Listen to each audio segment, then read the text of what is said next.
Hi అండి. విజయవాడ కనకదుర్గమ్మ తల్లి అందరికీ తెలుసు కదా. రీసెంట్గా మేము కూడా విజయవాడ వెళ్ళాము. వెళ్ళే దారిలో వీడియో అండి ఇది.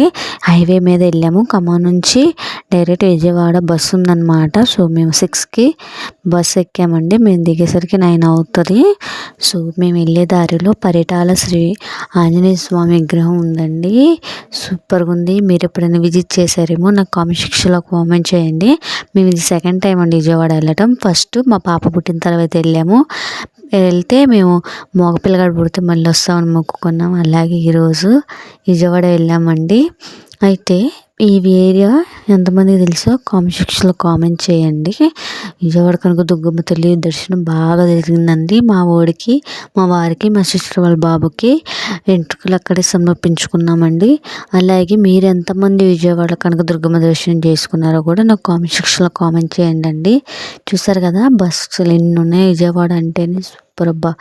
బట్ మా సిస్టర్ వాళ్ళ పాప, మా అబ్బాయి, ఇందులో మా ఫ్రెండ్ కూడా ఉంటుంది. గమనించిన వాళ్ళు కామెంట్ సెక్షన్లో కామెంట్